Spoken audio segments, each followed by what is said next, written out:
오늘 성경 말씀은 요한복음 9장 39절에서 41절까지의 말씀입니다. 예수께서 이르시되 내가 심판하러 이 세상에 왔으니 보지 못하는 자들은 보게 하고 보는 자들은 시각장애인이 되게 하려 함이라 하시니, 바리새인 중에 예수와 함께 있던 자들이 이 말씀을 듣고 이르되 우리도 시각장애인인가?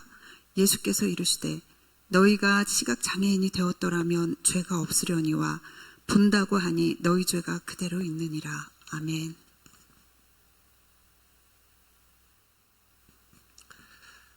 오늘로 요한복음 9장이 마칩니다. 요한복음 9장은 태어날 때부터 앞을 보지 못했던 사람이 예수님을 만나 눈을 뜨게 되는 사건으로 시작합니다. 그는 평생 한 번도 세상을 본 적이 없었습니다. 부모의 얼굴도 하늘도 꽃도 햇살도 보지 못한 채 살았습니다. 그런데 예수님을 만나 그의 눈이 열렸습니다. 상상할 수 없는 놀라운 기적이 일어난 것입니다. 그런데 그 기적이 그의 인생을 행복하게 편안하게 만들었을까요? 전혀 그렇지 않았습니다. 역설적이게도 예수님을 증언했다는 이유로 바리새인들의 미움을 받았습니다. 결국 유대 사회에서 출교를 당했습니다. 사람들과 공동체로부터 완전히 버림받은 비참한 처지가 되었습니다. 모든 관계가 끊어지고 사회적 사형 선고를 받은 그 자리에 예수님께서 다시 찾아오셨습니다. 그리고 그에게 인생에서 가장 근본적이고 중요한 질문을 던지셨습니다. 내가 인자를 믿느냐라는 질문이었습니다. 이 질문은 우리가 살아가는 동안 마주하는 그 어떤 질문들보다도 더 중요한 질문이라고 말씀드렸습니다. 지난주에 그 이유를 세 가지로 말씀을 드렸죠. 첫째, 이 질문은 구원과 영생에 관한 질문이기 때문입니다. 돈이나 명예나 권력이나 쾌락보다 더 중요한 건 생명입니다. 그러나 길어야 100년을 사는 유한한 육신의 생명보다 더 중요한 것은 영생입니다. 그러므로 구원과 영생에 관한 질문보다 더 중요한 질문은 없습니다.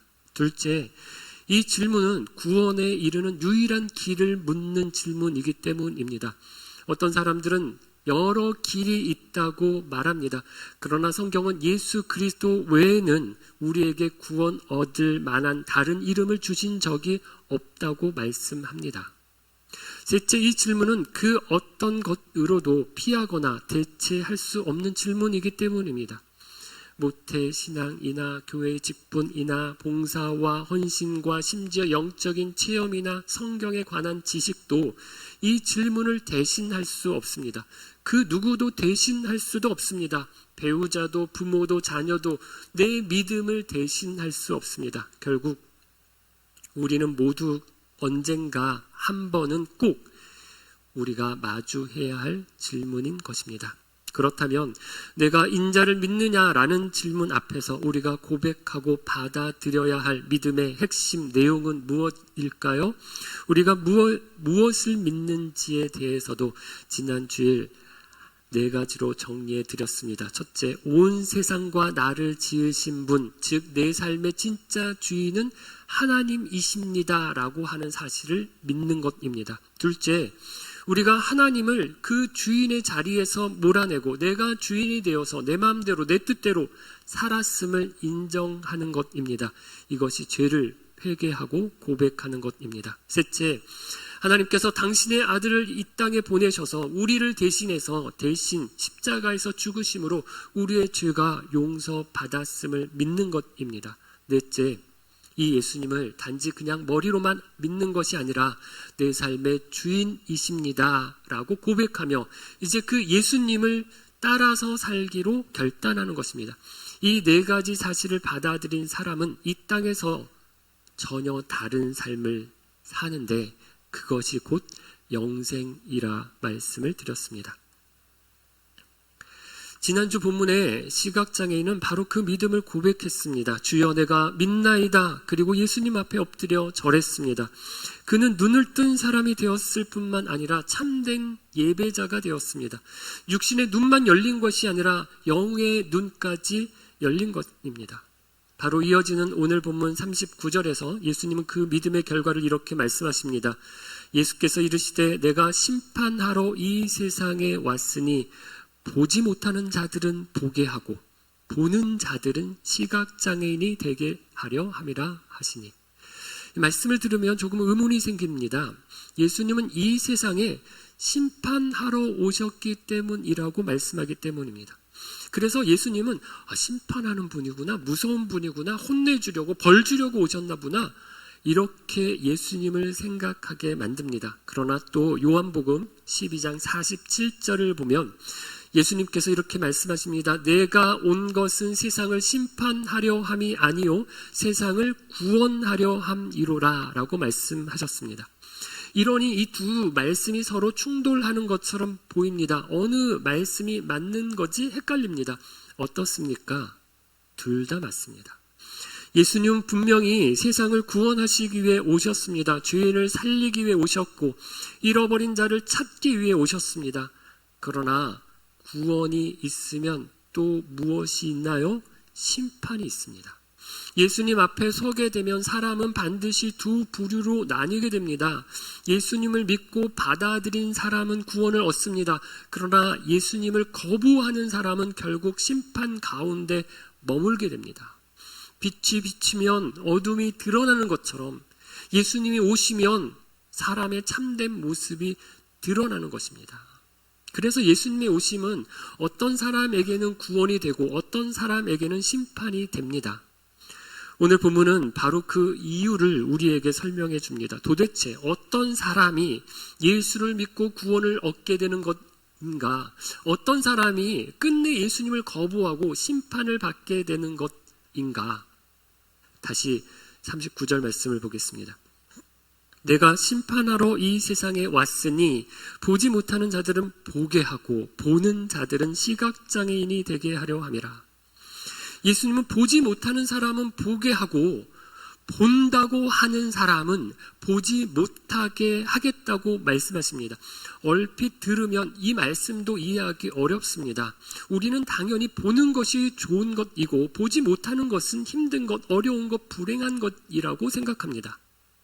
그런데 예수님은 정반대로 말씀하십니다. 보지 못하는 사람이 잘된 거다. 보게 되기 때문이다. 본다고 하는 사람은 안 된 거다. 오히려 보지 못하기 때문이다. 예수님은 도대체 무엇을 말씀하시는 것일까요? 이 말씀을 들은 바리새인들의 반응을 보면 그 뜻을 더 분명히 알 수 있습니다. 40절입니다. 바리새인 중에 예수와 함께 있던 자들이 이 말씀을 듣고 이르되 우리도 시각장애인인가? 그들은 즉시 반발했습니다. 지금 우리를 보고 못 본다고 말하는 건가? 그들이 자존심이 상한 것입니다. 왜냐하면 바리새인들은 자신들이 가장 잘 보는 사람들이라고 생각했기 때문입니다. 그들은 성경을 누구보다 많이 알았습니다. 율법을 거의 줄줄 외웠습니다. 종교 생활도 그 누구보다 열심히 했습니다. 사람들에게 존경도 받았습니다. 누가 보더라도 신앙이 꽤 훌륭하고 좋은 사람처럼 보였습니다. 그런데 예수님께서는 그들을 향하여 너희가 보지 못한다 라고 말씀하신 것입니다. 그리고 41절에서 그 이유를 밝히십니다. 예수께서 이르시되 너희가 시각장애인이 되었더라면 죄가 없으려니와 본다고 하니 너희 죄가 그대로 있느니라. 저는 이 말씀 41절 말씀 가운데 중요한 표현이 본다고 하니 라고 생각합니다. 예수님은 너희가 죄인인 것이 문제다라고 말씀하지 않으셨습니다.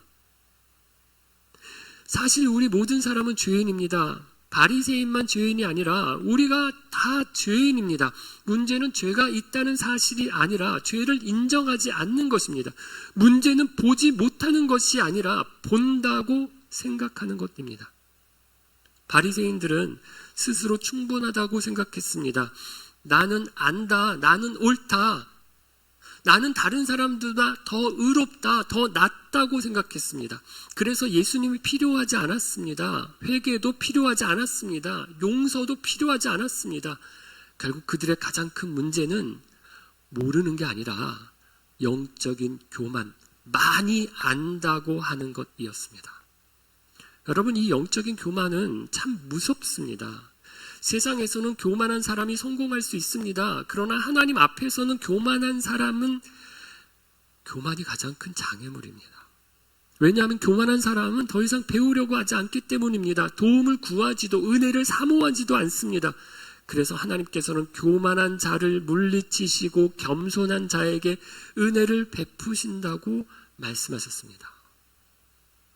이런 모습은 과학의 세계에서도 엿볼 수 있습니다. 근대 과학이 눈부시게 발전하면서 많은 사람들은 이제 하나님 없이도 우주와 생명의 모든 신비를 설명할 수 있을 거라고 기대했습니다. 과학이 발전하면 발전할수록 신의 존재는 더 이상 필요하지 않다라고 생각한 것입니다. 그런데 어떻습니까? 과학이 발전할수록 인간은 또 하나의 사실을 발견하게 되었습니다. 우리가 아는 것이 얼마나 적은지를 알게 된 것입니다. 우주의 기원을 연구하면 연구할수록 그 광활한 신비로운 우주를 발견하게 되었습니다. 생명체를 연구하면 연구할수록 생명은 더 경이롭게 우리에게 다가왔습니다. 과학은 많은 것을 밝혀냈지만 동시에 아직도 밝혀내지 못한 영역이 얼마나 많은가를 또 우리에게 함께 보여주었습니다. 세포 하나만 들여다보아도 그렇습니다. 우리는 유전자의 구조를 밝혀냈고 생명의 작동 원리를 많이 이해하게 되었습니다. 그러나 작은 세포 하나 안에도 아직 다 설명하지 못하는 놀라운 질서와 신비가 있다는 사실을 인정하지 않을 수 없습니다. 그래서 참된 과학자는 아는 것이 많아질수록 오히려 더 겸손해집니다. 연구를 할수록 자신이 모르는 것이 얼마나 많은지를 절감하기 때문입니다. 윤리적으로도 마찬가지입니다. 예수 믿기 힘든 사람이 누구일까요? 나는 문제없다, 나는 잘 산다, 나는 훌륭하다 라고 생각하는 사람들입니다. 나는 법 없이도 사는 사람이다. 야, 나만큼만 살아봐라. 야, 예수 믿는 사람들보다 내가 훨씬 더 의롭다. 이렇게 말하는 분들이 있습니다. 여러분, 예수 믿는 사람들이 믿지 않는 사람들보다 더 착하게 살아야 합니다. 그러나 예수 안 믿는 사람들 중에도 착한 사람, 훌륭한 사람들 참 많습니다. 그런데 이분들이 예수 믿기 어떨까요? 어렵습니다. 예수님 없이도 기독교 신앙을 갖지 않아도 충분히 윤리적이라고 생각하기 때문입니다. 생각해 보십시오. 병원에 어떤 사람이 갈까요? 자신이 아프다는 것을 아는 사람이 갑니다. 난 건강하다 생각하는 사람은 병원에 가지 않습니다. 병이 있어도 치료받지 않습니다. 학교도 마찬가지입니다. 모른다는 것을 인정하는 학생이 질문합니다. 질문하는 학생이 배웁니다. 반대로 난 다 알아 생각하는 학생은 더 이상 배우지 않습니다. 신앙도 똑같습니다. 주님, 저는 부족합니다. 주님, 저는 죄인입니다. 주님, 제게는 주님의 도움이 필요합니다. 이렇게 고백하는 사람이 예수님을 붙듭니다. 믿음에서 자랍니다. 문제는 보지 못하는 것이 아니라 본다고 생각하는 것입니다. 산상수훈의 팔복을 보면 반대로 말씀하는 것처럼 보입니다. 세상은 부유한 사람이 복이 있다고 말합니다. 웃는 사람이 복이 있다고 말하고 배부른 사람이 복이 있다고 얘기합니다. 그러나 예수님은 팔복에서 전혀 다른 말씀을 하십니다. 심령이 가난한 자가 복이 있다라고 하고 애통하는 자가 복이 있다고 하고 의에 줄이고 목마른 자가 복이 있다고 말씀합니다. 왜 그럴까요? 심령이 가난한 사람은 자신이 빈손인 걸, 빈털터리인 걸 알기 때문입니다. 애통하는 사람은 자신의 죄를 보기 때문에 하나님 앞에 나아가서 우는 것입니다. 의에 줄이고 목마른 사람은 하나님 없이는 채워지지 않는 갈망과 갈증, 목마름이 있다는 사실을 알기 때문입니다. 그래서 우리의 정말 진짜 양식은 우리 주님이시다. 우리의 영생의 생수는 우리 주님이시다. 우리의 이 갈증을 채워주실 분은 우리 주님이시다. 우리를 진짜 위로해 주시는 분은 우리 주님이시다. 우리 주님을 찾습니다. 그래서 복된 것입니다. 예수님을 믿으면 복의 기준이 달라집니다. 세상은 부족함이 없는 것을 복이라고 말합니다. 그러나 성경은 하나님이 필요하다는 사실을 아는 것이 복이라고 말합니다. 오늘 본문에 나오는 시각장애인이었던 사람이 바로 그런 사람이었습니다. 그런데 바리새인들은 달랐습니다. 그들은 많이 알았습니다. 하지만 그 지식은 머리에만 머물렀습니다. 가슴으로, 삶으로 이어지지 않았습니다. 더 안타까운 건 그 지식을 자기 자신보다 다른 사람을 판단하는데 사용했다는 것입니다. 저 사람 저거 왜 저럴까? 저 사람 저거 잘 모르네. 저 사람 저거 믿음 부족하네. 저 사람 틀렸네. 다른 사람은 잘 보았지만 정작 자기 자신은 보지 못했습니다. 예수님께서 말씀하셔도 듣지 않았고 기적을 보여주셔도 믿지 않았습니다. 태어날 때부터 시각장애인이었던 사람이 눈을 뜨는 놀라운 기적을 자기들이 눈앞에서 보았습니다. 그럼에도 그들은 하나님께 영광을 올려드리지 않았습니다. 오히려 예수님을 정죄할 이유만 찾았습니다. 왜 그렇습니까? 이미 자신들은 다 안다, 다 본다 라고 생각했기 때문입니다. 여러분, 우리도 바리새인들처럼 될 수 있습니다. 신앙생활 오래 했다고, 성경을 많이 읽고 많이 안다고, 직분을 받았다고, 봉사를 많이 한다고, 기도를 오래 했다고, 그것이 우리를 하나님께 더 가까이 가게 하는 건 아닙니다. 오히려 그런 것을 우리가 생각할 때, 오히려 우리가 그런 것을 붙들고 의지할 때 예수님보다 자신을 더 믿기 시작합니다. 그때부터 우리의 영적인 눈은 더 흐려집니다. 그래서 우리는 날마다 이렇게 인정하며 기도해야 합니다. 주님, 저는 아직도 보지 못합니다. 주님, 제 눈을 열어주십시오. 주님, 제가 아는 것보다 주님을 더 의지하게 해주십시오. 그런 사람의 눈을 예수님께서 열어주시는 것입니다. 예수님께서는 이 진리를 조금 더 분명하게 설명하시기 위해 한 가지 비유를 들려주셨습니다. 누가복음 18장에 보면 바리새인과 세리가 성전에 올라가 기도하는 이야기가 나옵니다. 먼저 바리새인이 기도합니다. 하나님 감사합니다. 나는 다른 사람들과 같지 않습니다. 토색하고 불의하고 간음하는 사람들과 같지 않습니다. 특별히 저 세리와 같지 않은 것을 감사합니다. 나는 일주일에 2번이나 금식하고 모든 소득의 11조를 드립니다 라고 기도했습니다. 겉으로 보면 아주 훌륭한 기도입니다. 감사도 있고 신앙 고백도 있기 때문입니다. 그런데 예수님은 이 기도를 기뻐하지 않으셨습니다. 왜 그럴까요? 기도는 하나님께 하고 있는 것처럼 보였지만 마음은 자기 자신을 바라보고 있었기 때문입니다. 그는 하나님께 자신의 필요를 아뢰지 않았습니다. 은혜를 구하지도 회개하지도 않았습니다. 그의 기도는 처음부터 끝까지 자기 자랑뿐이었습니다. 반면 세리는 어떻게 기도합니까? 성전에 가까이 가지도 못합니다. 감히 하늘을 우러러보지도 못합니다. 멀찍이 서서 자기의 가슴을 치면서 기도합니다. 하나님, 불쌍히 여겨주십시오. 저는 죄인입니다. 이 기도에는 긴 설명도 없습니다. 자랑도 없고 변명도 없습니다. 오직 한 가지뿐입니다. 주님, 저는 죄인입니다. 예수님께서 물으십니다. 누가 의롭다 하심을 받고 집으로 돌아갔겠느냐? 놀랍게도 바리새인이 아니라 세리였습니다. 왜일까요?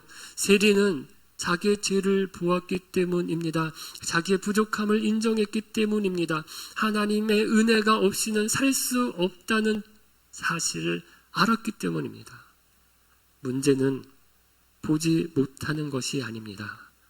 본다고 생각하는 것입니다. 여러분, 바리새인과 세리 중 저와 여러분은 누구와 더 닮았습니까? 혹시 신앙생활 오래 했다는 이유로, 성경을 많이 안다는 이유로, 직분이 있다는 이유로 나도 모르게 바리새인의 자리에 서 있지는 않습니까?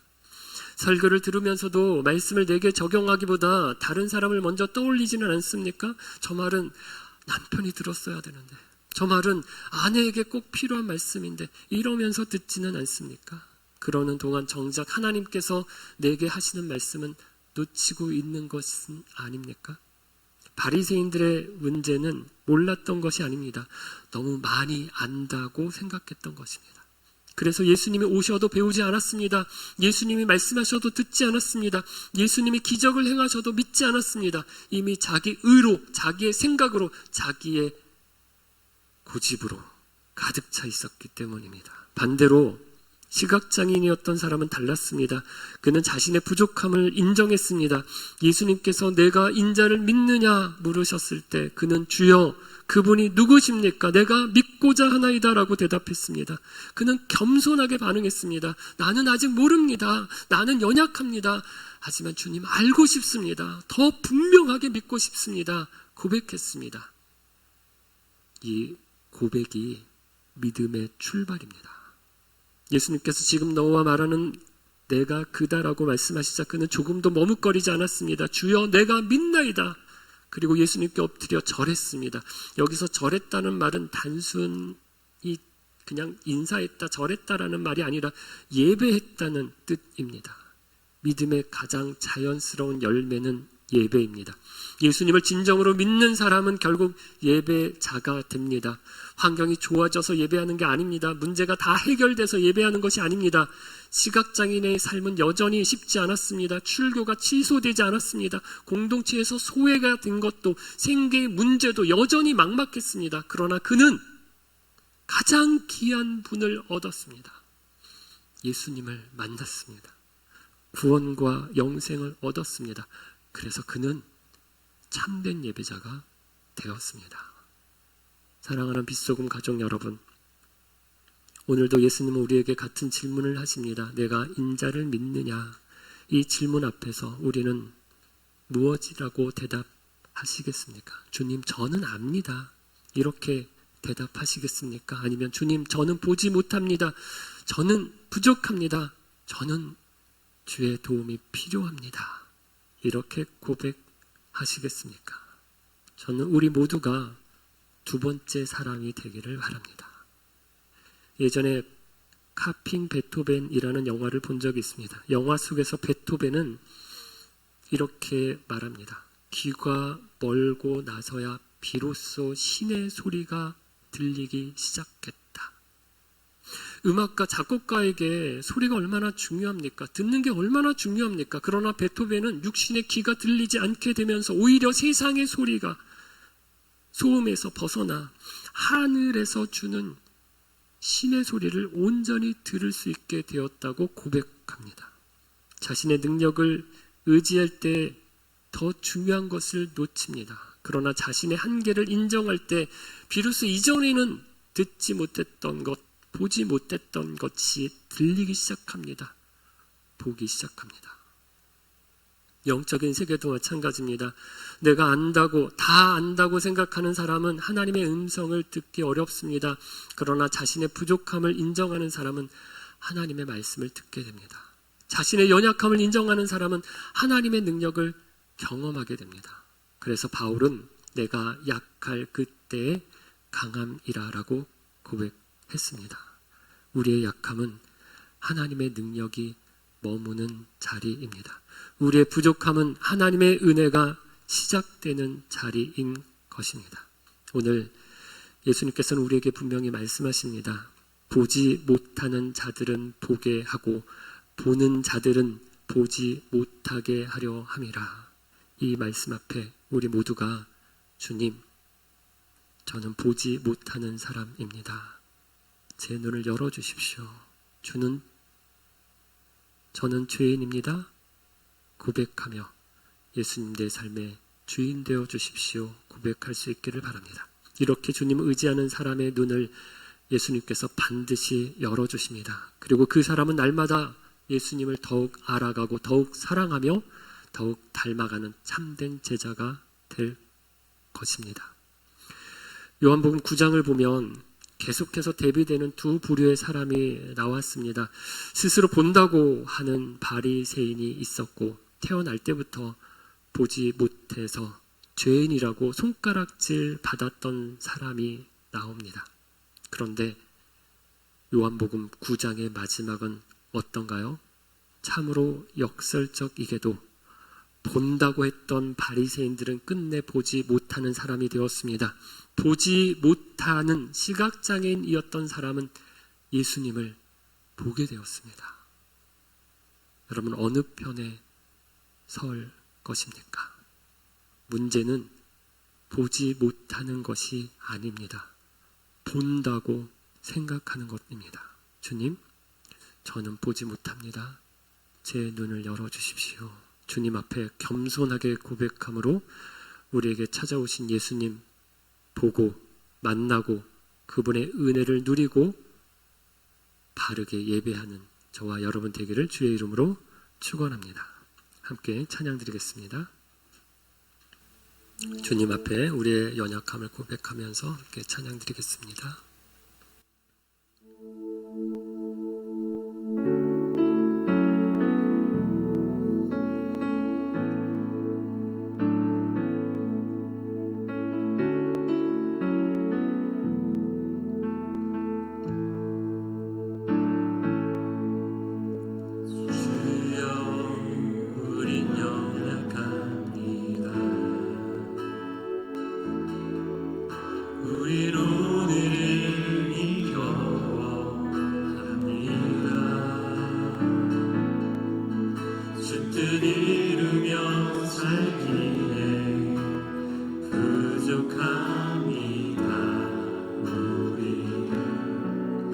우린 연약합니다.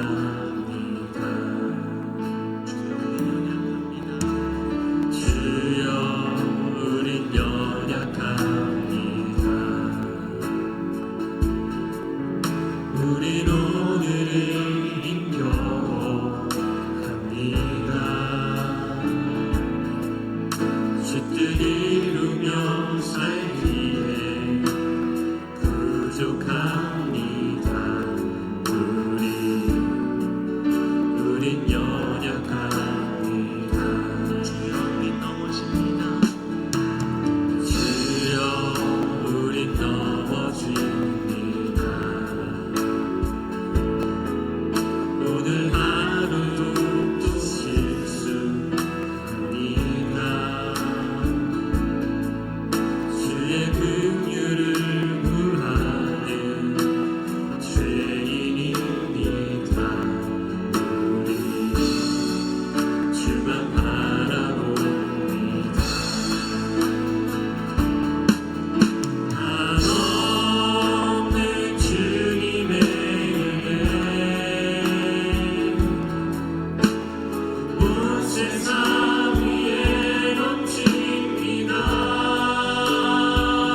이룰 수 없는 영광 가운데 우리를 만나 주십니다. 그런데 우리가 필요 없습니다. 나는 의롭습니다. 나는 다 압니다. 나는 다 봅니다. 라고 교만하면 우리 주님을 볼 수도 만날 수도 없습니다.